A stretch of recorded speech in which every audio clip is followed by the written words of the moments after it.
E aí, tudo bem? Bem-vindos. Esse é uma transmissão diferente aqui do Game Talks, né? Você está acostumado a ver aqui entrevistas com pessoas que fazem o mercado de games no Brasil e no mundo, com perfis diferentes, mas essa semana a gente está em um formato novo, né? Toda semana agora a gente vai disparar para quem quiser assinar uma newsletter que vai ter, lógico, o podcast da semana e também notícias que eu selecionei durante a semana que eu julgo serem algumas das mais importantes do mercado de games. Para você começar a semana bem informado e já saber mais ou menos o que tem que de ler de importante, né? Desde links nacionais até links internacionais, né? A ideia dessa transmissão aqui na Twitch é justamente deixar você um pouco mais a par. Eu vou comentar os links que eu selecionei enquanto eu estou terminando a newsletter para fazer o disparo e para fazer o agendamento. E na segunda-feira, quem quiser ler o conteúdo direto na sua caixa de entrada, tá? A transmissão não é obrigatória para ter a news, né? Você pode assinar a news e nem ver essa transmissão, mas a transmissão é uma forma de conversar, de a gente conversar um pouco sobre o que está rolando no mercado e sobre esses links que eu selecionei, tá? Então vocês podem esperar essa transmissão sempre nos domingos por volta de 5, 6 da tarde. Às vezes eu vou estar sozinho, às vezes eu vou estar com convidados. Então, quem quiser assinar a newsletter, clica no site que a gente criou agora, que é o gametalks.gg. Lá vai ter um formuláriozinho no final, onde você pode se inscrever e colocar o seu e-mail para receber a newsletter toda segunda de manhã. Beleza? Vamos comentar aqui rapidinho as notícias que eu selecionei para vocês. A primeira delas é falando um pouco sobre o custo dos games, né? Depois que a EA começou a publicar sobre os custos dos jogos que eles vão desenvolver para a nova geração, ou seja, o NBA 2K21 e o próprio FIFA 21, e já com os preços novos, né? Ou seja, os custos de jogos lançamentos, geralmente em dólares, estavam saindo uns US$ 59 nos Estados Unidos. Esse custo já vai para US$ 69.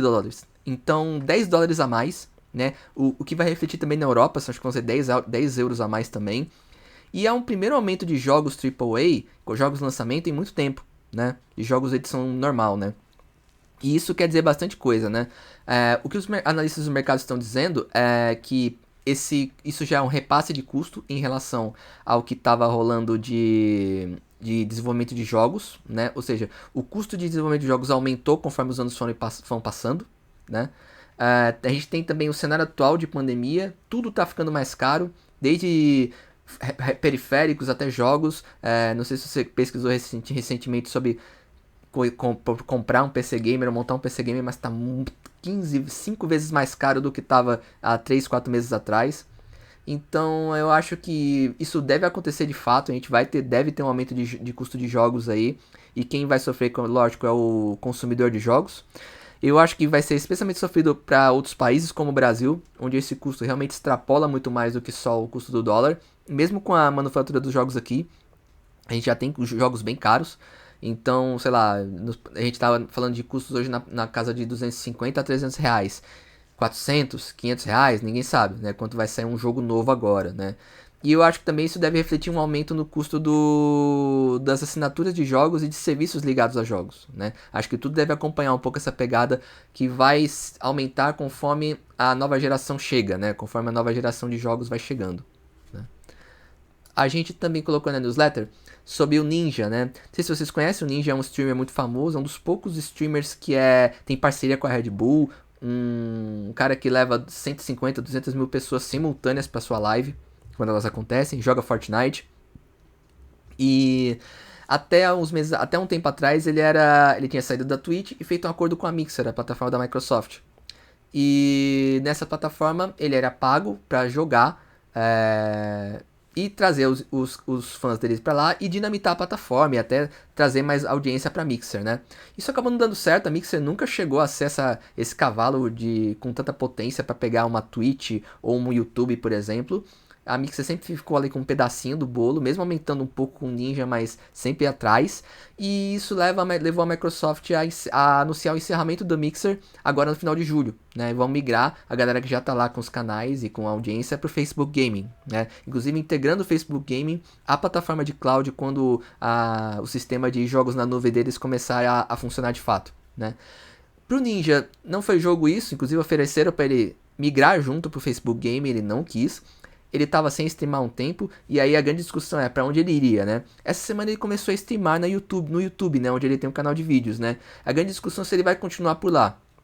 A reportagem da Forbes apurou que não tem um acordo final sobre isso, ele simplesmente começou a parada. É muito louco você pensar nisso, tipo, o cara precisa de um acordo comercial para começar a streamar. Mas, e ainda ele negocia com outras plataformas, então não tá decidido ainda se ele fica no YouTube, se ele pode voltar pra Twitch, escolher outro serviço também, por exemplo. Ninguém sabe ainda, né? O que eu posso entender disso é que ele tem esses dois cenários, né? Ou ele fica no YouTube, onde já tem essa audiência constituída dos vídeos, e para ele ser interessante manter no YouTube, acho que é a melhor decisão para ele nesse momento. Ou volta para Twitch, que o receberia de braços abertos e com certeza seria um destaque para a plataforma ter ele de volta, por exemplo. Mas lembremos que boa parte dessa conversa começa lá atrás com a falta de apoio da Twitch a produtores de conteúdo, né? Isso a conversa até caiu um pouco nos últimos meses com a quarentena e com o aumento de audiência da Twitch, né? Fica aí o cenário aberto, a gente não sabe ainda o que vai acontecer, né? Outra notícia que está sendo bastante comentada é sobre sobre a venda da Warner Games, né? A divisão de entretenimento, Interactive Entertainment da Warner, né? Que está na mão da AT&T, né? Depois que a AT&T anunciou essa possível venda, muitos compradores se mostraram interessados, né? Muitos desenvolvedores, especialmente a Activision, a EA, e muito se discutiu sobre para onde cairiam essas franquias, né? Jogos como Mortal Kombat, os jogos de Lego, os jogos do Batman, estão sob o guarda-chuva da WB Games, né? E essa semana um desses possíveis compradores virou por si só a notícia, que é a Microsoft. A Microsoft entrou nesse patamar aí de possíveis interessados na compra da WB Games, né? O que desperta milhares de discussões sobre isso, né? É interessante, não é interessante que a Microsoft tenha esse catálogo todo nas mãos? E se tivesse, o que aconteceria com esse catálogo? Se tornaria exclusivo do Xbox, por exemplo, né? É uma discussão boa e que dá margem a várias formas de ver como é que o mercado está bem competitivo nesse sentido para a próxima geração de consoles. Mas eu acho que não tem muito cenário aberto ainda não. A Microsoft não tem muito cenário de competitividade tão forte. Eles sabem que tem que brigar com a Sony, mas acho que não é por aí que pelas propriedades que eles vão brigar, né? Para isso eles já compraram os próprios estúdios para fazer milhares de jogos, né? Ter essas franquias na mão ajudaria muito, mas eu não vejo elas se tornando isso exclusivos. Mesmo com a Sony fazendo um movimento similar com o Street Fighter V sendo exclusivo do console através da Capcom, né? A Xbox poderia tornar, por exemplo, Mortal Kombat exclusivo da Xbox Series X, né? É uma possibilidade, mas eu acho um pouco remota ainda para poder pensar nisso, né? E a última notícia que é sobre, pelo menos a que está em destaque, tem outras notícias na newsletter, que é sobre a Sony investir 250 milhões na Epic Games, né? Então adquiriram esse interesse minoritário em ações. E a do o que eles anunciaram é que a ideia é colaborar, que as empresas colaborem um pouco mais de um jeito mais próximo, né? Entretenimento, games, tecnologias. Mas traduzindo, o que a Sony está fazendo, na verdade, é ficar mais próximo do núcleo que vai fazer, que está desenvolvendo a nova versão da Unreal Engine, né? A engine no qual vão ser feitas a maioria dos jogos da nova geração, a Unreal Engine 5. Recentemente apresentaram uma demo linda do que é possível usando um hardware do PS5, por exemplo. E para mim é um movimento super estratégico que a Sony faz para sair na frente dessa próxima guerra dos consoles, né? Acho que quem entender melhor dos desenvolvedores e dos desenvolvedores que fizerem jogos exclusivos para plataformas, como fazer jogos de uma maneira que aproveitem de maneira plena esses novos hardwares que estão chegando, vai sair na frente, porque isso vai dar margem a jogos muito mais legais, muito mais interessantes, que muito mais imersivos. E para mim a Sony acho que deu um passo à frente aqui, né? Lógico que tendo estúdios à frente, todos eles saem um pouco entendendo como é que funciona melhor o hardware. Mas quando você traz uma engine como a Unreal, que é super popular em desenvolvimento de jogos, para estar mais próximo e trocar informação entre os estúdios, acho que a Sony deu um passo bem à frente em relação à Microsoft. Bom, tem outros links bem legais para comentar aqui da news, além, claro, de convidar você para ouvir a última edição do podcast, né, que eu conversei com o Victor o Buiu, né, um cara que trabalha no Combat Club, né, um dos cabeças do Combat Club, onde ele não só transmite jogos, é caster, mas também organiza campeonatos de fighting games. É um cara super interessante para você ouvir a entrevista dele. Vai lá no gametalks.gg que tem o link do podcast, tá? Outras notícias e links legais para vocês verem, botem na sua agenda, dia 23 de julho vai ter o evento da Microsoft com um anúncio e alguns gameplays de games exclusivos do Xbox Series X. Acho que vai ser bem interessante para ver um pouco do troco do que a Microsoft está devendo em relação ao que a Sony já apresentou no evento passado sobre jogos exclusivos, gameplays, o que vai ter de legal para jogar na nova geração deles, né? Também a SPCine lançou um edital de produção de games que quem está interessado em desenvolver jogos, acho que tem que olhar esse edital, pode ser bem interessante, uma oportunidade legal de captar recursos para fazer um jogo legal. A Taiga, que é uma streamer que estava antigamente na Pen Gaming, uma organização de jogos competitivos aqui do Brasil, de esportes, mudou da Pen para Loud, né? A Loud também é uma organização de esportes e super popular aqui no Brasil, tem o recorde de views no YouTube no mundo, aqui é o da Loud, né? E isso pode significar algumas coisas, especialmente que eles podem estar entrando no cenário competitivo de League of Legends no ano que vem, né? É um dos jogos mais populares aqui no Brasil. E ano que vem o campeonato do League of Legends brasileiro entra no sistema de franquias, né? Então os times vão poder comprar um pedaço e entrar em sociedade com o campeonato, né? E isso pode abrir portas para times que têm mais bala na agulha para fazer isso, como a própria Loud, né? E eu também recomendo a leitura de um relatório aqui que a gente colocou da agência África, né?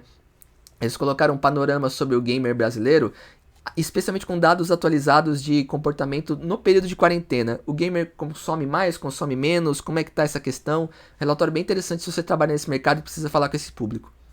Bom, é isso que eu tinha para mostrar para vocês de newsletter. De novo, quem quiser assinar a newsletter gametalks.gg, coloca lá seu nome e e-mail e passa a chegar na sua caixa de entrada toda segunda-feira de manhã. Né? Na GameTalks.gg você deve poder ver as edições passadas, então se você quiser conferir outras newsletters que nós mandamos, tem lá o histórico também. E é isso. Todo domingo a gente vai tentar fazer essa transmissão entre volta de 5 e 6 da tarde. Talvez eu traga convidados, talvez não. Vamos ver o que acontece aí, beleza? Espero que vocês tenham gostado dessa prévia aí da newsletter. Assinem, divulguem pros amigos e não deixe de ver o episódio do Game Talks aí que tá bem legal. Essa semana tem gravação às 10 da noite de novo, na quinta-feira, com a Vivi Werneck. Ela é jornalista de games do Tecnoblog. A gente vai falar um pouco sobre a carreira dela, sobre como é produzir reviews de jogos, essa cobertura do mundo do mercado de games como um todo. A Vivi tem bastante experiência nisso e vai ser um papo bem legal. É isso, valeu pela audiência aí, ficamos por aí, até a próxima. Tchau, tchau.